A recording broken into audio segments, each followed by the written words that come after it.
Buenos días, bienvenidos a las entrevistas en Religión Digital. Hoy nos acompaña Ricardo Gorozona, ¿lo he dicho bien? Así es. Ricardo, buenos días, bienvenido a Religión Digital. Buenos días y muchas gracias, Jesús, por invitarme a tu programa. Estás en España, invitado por Edelvives para una serie de jornadas. Cuéntame un poco. Las jornadas se llaman In and Out. In and Out. In and Out es un término anglo, obviamente, pero quiere decir adentro y afuera, es decir, vernos hacia adentro para ver qué podemos dar hacia afuera. Y Edelvives ha tomado esta iniciativa, ha tenido otros conferencistas, en este caso me ha invitado a mí para trabajar con profesores de religión, con catequistas, con agentes de pastoral, y tenemos un largo recorrido por muchísimas ciudades de España, donde Edelvives tiene presencia, y nosotros queremos apoyar al profesorado a hacer más eficiente su servicio y su trabajo. Porque en la iglesia es complicado a veces dejar de mirar hacia adentro y mirar hacia afuera, ¿o cómo va? Bueno, el Papa Francisco nos dice que uno de los grandes problemas, y lo dijo desde el primer día de su pontificado, es la autorreferencialidad.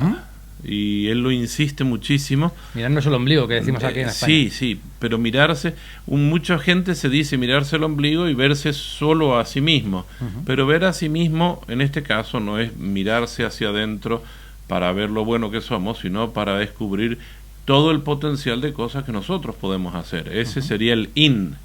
Y el out, es decir, tenemos que ver hacia dónde nos estamos dirigiendo.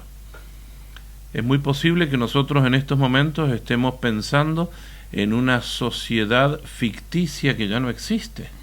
Sobre todo las personas que tenemos un poquito más de edad, nos acordamos de cómo nació en nosotros el estilo de la fe, la vida de la fe, y quisiéramos repetir un poco eso. Pero ya no se da por entendida determinadas cosas con las que nosotros crecimos. Exactamente. Por ejemplo, tú sabes que en la industria se decía: si usted hizo lo que hizo siempre, obtendrá lo que siempre obtuvo. Sin embargo, hoy no es así, porque uno sigue haciendo las mismas cosas, pero los que han cambiado son los receptores, y nosotros no hemos entendido el mundo cultural moderno, posmoderno, y lo último que ya los filósofos y los antropólogos no saben cómo llamarle, le han llamado la posmodernidad. Lo virtual, que no sabemos siquiera si es. Exactamente. ¿Qué grado de realidad tiene? Exacto, qué tipo de realidad vive la persona y dónde está.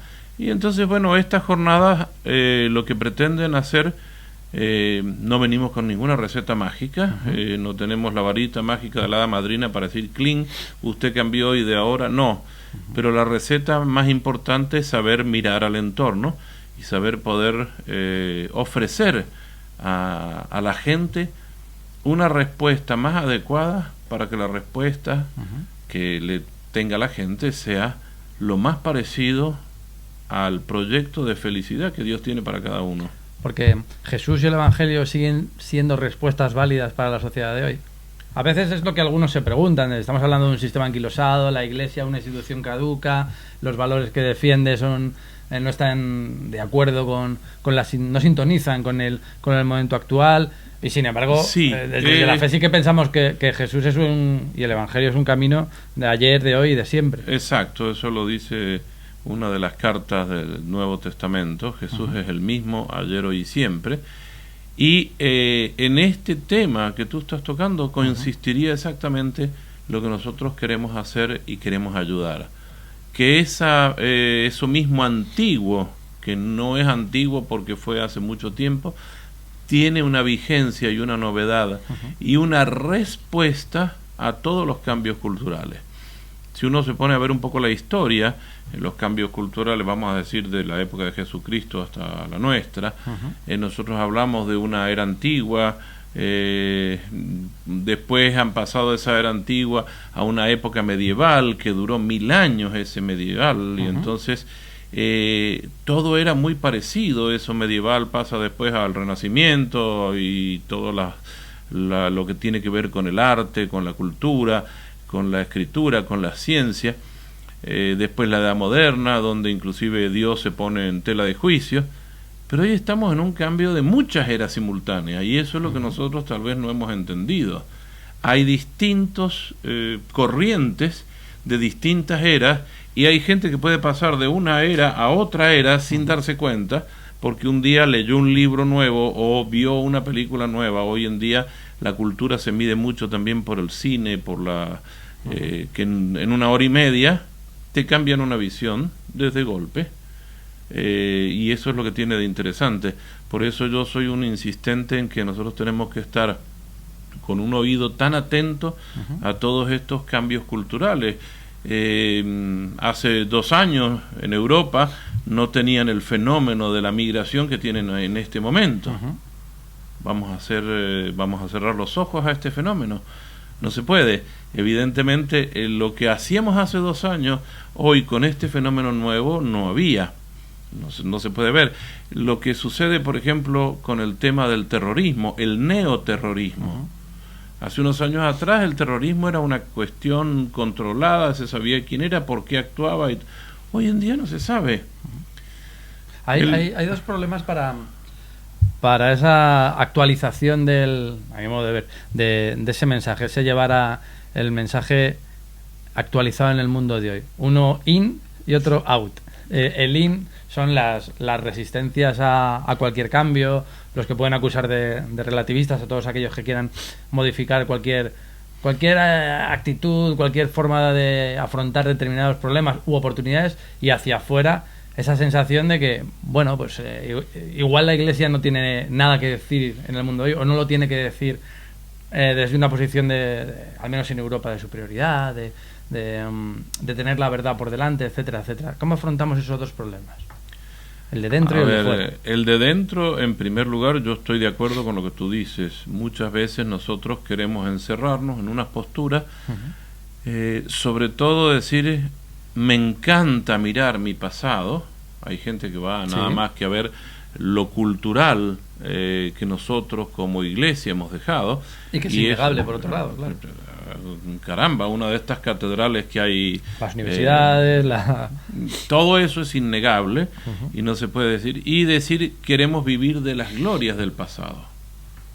Eso es un primer encuentro. Inclusive así han surgido muchísimas instituciones dentro de la iglesia que miran más hacia un pasado donde la iglesia tenía una injerencia inclusive social, política, y no hay que hacer juicios, porque en la historia no se puede hacer juicios. Nosotros no podemos vivir hace 100 años atrás o 200, vivimos ahora. No se puede juzgar los hechos de hace 500 años con la mentalidad de hoy. Eso pasó. Es lo mismo que yo vengo de América Latina, es lo mismo que si dijéramos hoy los españoles se robaron el oro. Bueno, pero fue un momento, y hoy no somos los mismos, ni los que estamos allá ni los que estamos acá. Entonces, esos juicios son malos en el sentido de que nos cambian a nosotros una forma de entender la verdadera realidad. Por otro lado, en el mirarnos a nosotros, queremos ser tan esnovistas que queremos ir más adelantado de lo que va el mismo ritmo de la sociedad y queremos pensar en imponer cosas nuevas que a lo mejor no funcionan. Hay cosas en la iglesia que siempre tendrán que tener un punto clásico, un punto de partida y un punto de defensa. Por ejemplo, la iglesia siempre va a defender la vida. Desde el punto de vista donde veamos, y el Papa lo ha dicho clarísimamente y se lo vive repitiendo a los jóvenes, la vida desde su concepción hasta su muerte natural. Nosotros no podemos meternos en eso porque no es un plan nuestro. Por más que haya gente que diga, no, yo quisiera apoyar el aborto, o qué sé yo, no podemos estar de acuerdo en eso. A lo mejor sí es cierto que durante un tiempo solo hemos hecho hincapié en las puntas de la vida, claro, antes del nacimiento y en el momento de la muerte, y a lo mejor no tanto en esa defensa de la vida del día a día, del trabajo digno, de los que mueren de hambre, de aquellos que no tienen las mismas oportunidades. Exactamente. En esto hay que ser clarísimo. La vida va de una punta a la otra, pero tiene todo un medio en el cual todos los seres humanos que estamos vivos tendríamos que tener las mismas oportunidades. Y esto es un tema innegable.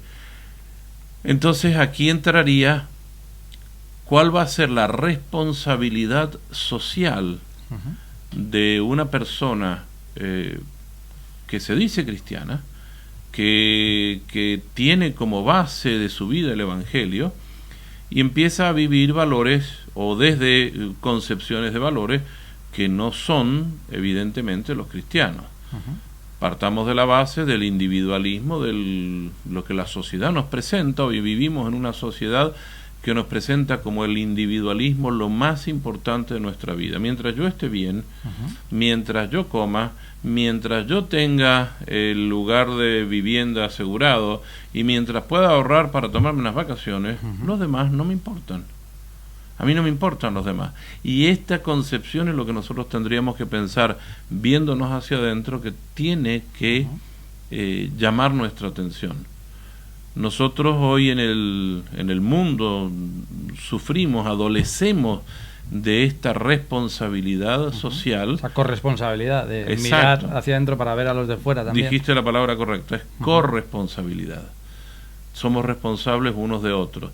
Desde la vida engendrada hasta la muerte natural, pasando por todas estas etapas, sin olvidarnos que hay que mirar a lugares que a lo mejor no son en otro continente, pueden ser dentro del mismo país. Aquellas periferias de las que habla el Papa Francisco. Eso es un tema interesantísimo. Tú sabes que es la primera vez que un papa habla de esto. Él lo viene diciendo desde hace muchos años en Argentina, la periferia de la vida. Y la periferia de la vida puede ser una persona que está en la universidad, es estudiante universitario, tiene su vida socioeconómica solucionada, pero interiormente está lejos de la realidad, vive fuera de la realidad. Y a él también nosotros quisiéramos decirle que hay una posibilidad de un mejor estilo de vida, una vida más cercana a la felicidad, porque en el fondo, si uno se pone a ver ¿para qué nos hizo Dios? Dios nos hizo con un solo motivo, que nosotros seamos felices, completamente felices. El problema es cuando nosotros nos equivocamos de camino y queremos buscar la felicidad lejos de donde la felicidad está. Yo podría darte el caso de un colega y compañero nuestro que pidió irse de misión. Él venía de México, está en una posición muy acomodada y llegó un momento en que dijo, me voy a México, y se fue a una aldea en Honduras, en Centroamérica, y las cartas que manda y los saludos que manda y las fotos que manda son de la persona más feliz que uno puede haber visto nunca. Y digo, pero dejó un trabajo muy bueno, era gerente de una empresa, para irte un año allá. Y dice, me siento nuevo, y me hace recordar a un gran español, San Francisco Javier, cuando les escribe a sus compañeros en la Sorbona y les dice, ustedes no sabrían la verdadera felicidad que insiste en poder comunicar lo más importante, que es la fe.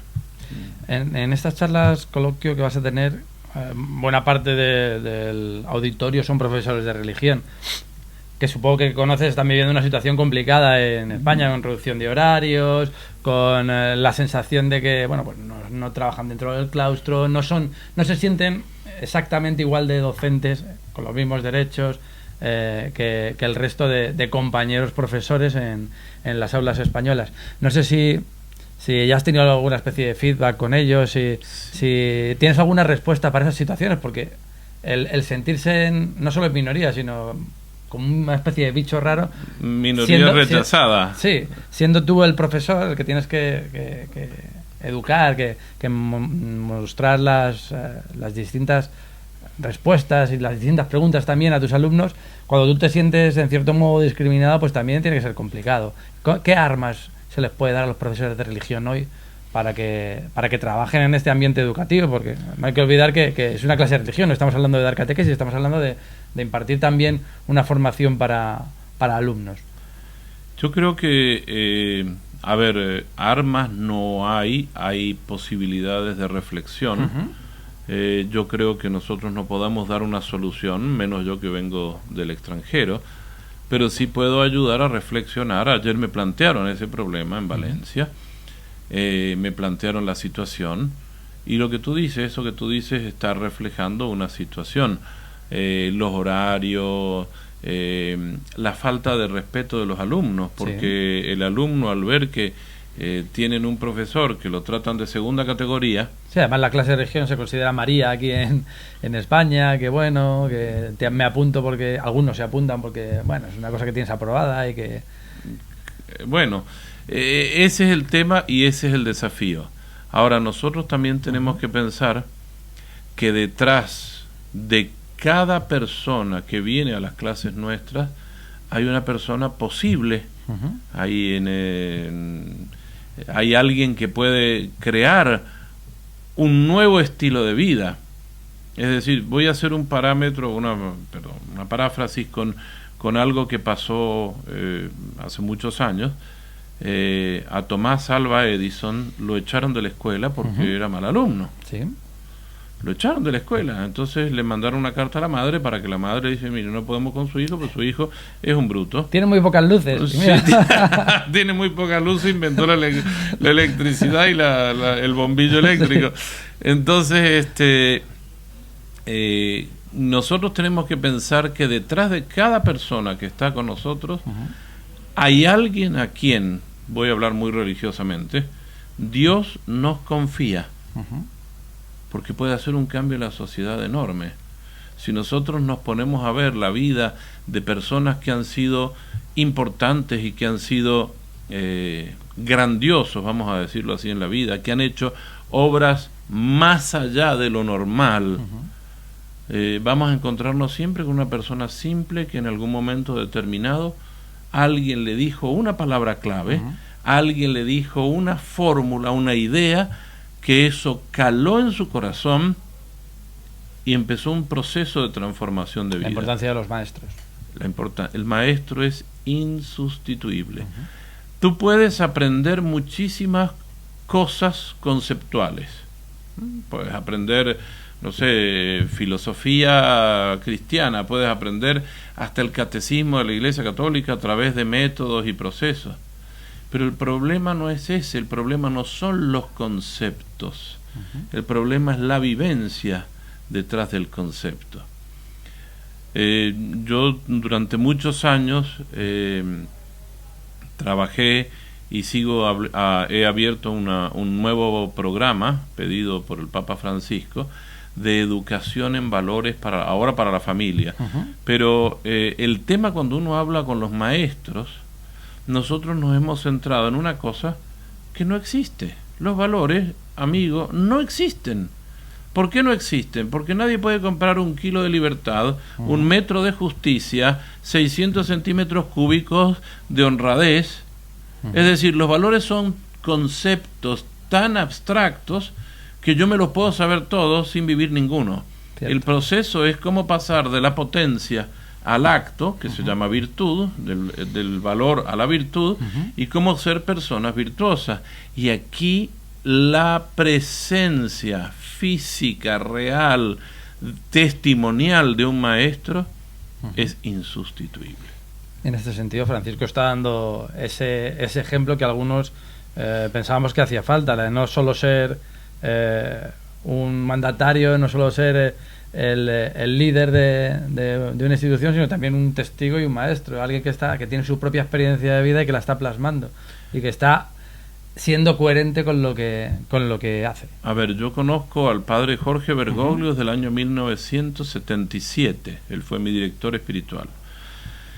Y yo puedo decir claramente que este estilo de vida que él lleva, lo lleva desde toda la vida que lo conozco. Él es una persona coherente.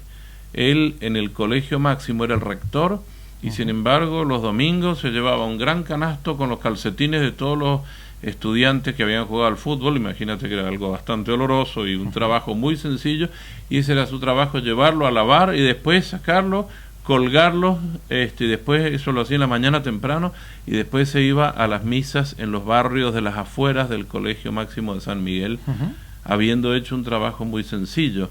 Él no le ha tenido miedo a hacer esto, y no le tiene miedo a vivir en una casa como Santa Marta, y no le tiene miedo, yo voy muy seguido allí y lo puedo atestiguar, él cena lo mismo que cenan todo el mundo, es una casa donde viven algunas personas que trabajan en la Secretaría de Estado, algunos obispos, y también vamos huéspedes de tanto en tanto que tenemos alguna relación. El Papa se levanta, se sirve hay una mesa donde está la comida, él se sirve, y si hay que calentar, él mete en el horno microondas y calienta. Es decir, este tipo de actitudes que no le cayeron bien a muchas personas, porque lamentablemente, y esto es una cosa que aquí sí históricamente uno puede hacer un juicio histórico, la relación entre la Iglesia y el Estado en algún momento fue de una connivencia muy fuerte, y entonces los privilegios que le dio el Estado a los dignatarios de la Iglesia, confundieron. Gracias a Dios estamos diciendo, como dice el Papa, no queremos obispos que sean príncipes, queremos gente que esté al servicio, venimos todos al servicio, y yo lo vuelvo a decir al profesor de religión. Es decir, el profesor de religión no está más arriba, no viene a dar solamente una instrucción religiosa de algo que él sabe, viene a compartir una vivencia que le será útil en algún momento, seguramente a algún alumno. Que yo contaba ayer una anécdota de me encontré después de 30 años a un alumno mío en Estados Unidos, y contó una anécdota de la cual yo me había olvidado, que lo marcó para toda su vida.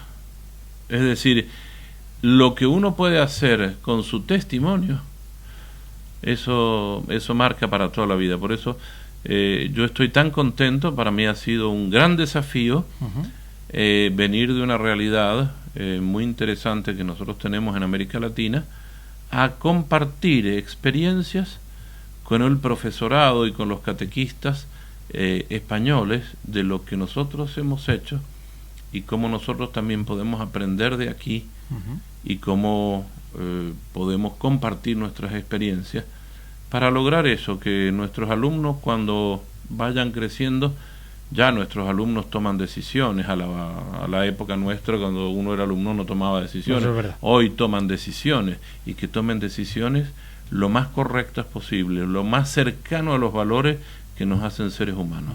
Ricardo, ¿tú crees que el Papa está convencido de que las reformas que se están impulsando tienen caminos para llevarse a cabo? Sí, ¿o que esto sea una tormenta de verano y que el siguiente, su sucesor, volverá a dejar las cosas como están? Esto sería una opinión muy personal. El Papa está actuando de acuerdo a lo que se hizo en el precónclave. Los cardenales se reunieron en un precónclave a hacer un análisis y una revisión de la Iglesia, y entre todos tomaron ideas de lo que debería hacerse. Eligieron al cardenal Bergoglio, que toma el nombre de Francisco, en honor a Francisco de Asís, y él lo primero que hace es convoca, porque eso estaba en el precónclave, convoca a 8, que después fueron 9, uno más que se anexó, convoca a 8 cardenales de distintos continentes que lo asesoren, y él no hace nada de estos cambios sin la asesoría de estos 8. El coordinador es el cardenal Oscar Rodríguez de Tegucigalpa, de Honduras. Se añadió después el cardenal Parolín, que es el secretario de Estado, que todavía no era secretario de Estado cuando el Papa nombró eso, porque fue la primera acción del Papa.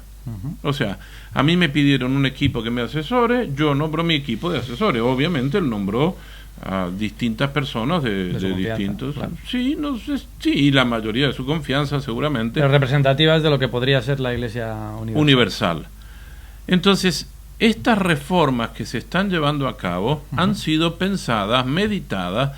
Los cardenales también las hablan en sus continentes y en sus eventos y en sus cosas, preguntan, y ellos son los que van y traen respuestas. Es decir, la reforma que se está haciendo en la Iglesia, los nuevos cambios, responden a cosas muy urgentes que se necesitaban.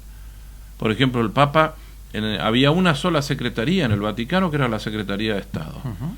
El Papa al año crea la Secretaría para las cuestiones económicas. Y se necesitaba. Y nombra personas laicas ahí.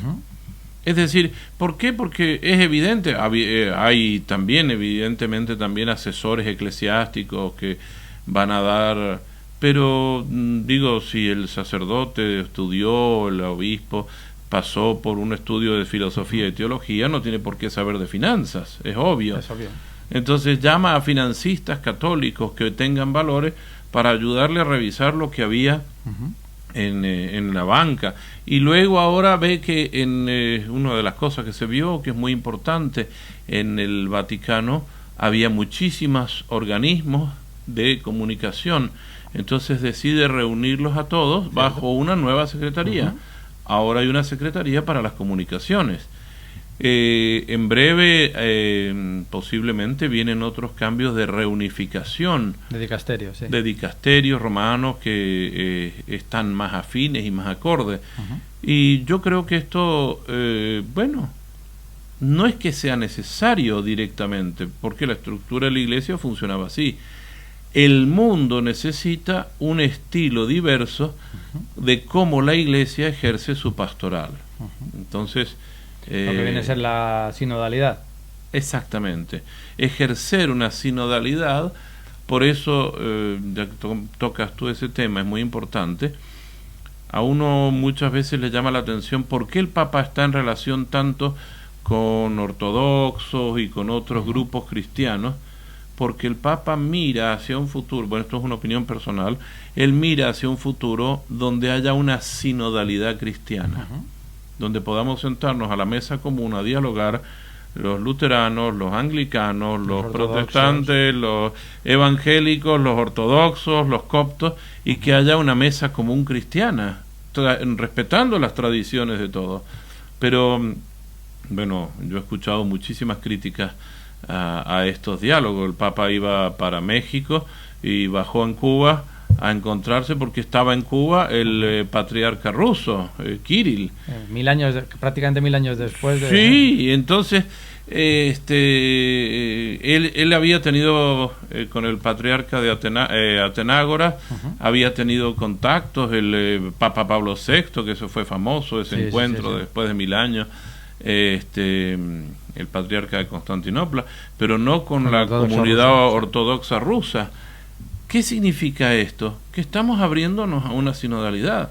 Nos guste o no nos guste, no podemos seguir cortándole las alas al que no piensa como nosotros, sino poder tener claramente una apertura hacia una iglesia que mira con gran alegría y con gran esperanza al mundo entero, ama al mundo entero, y esto es bueno decirlo.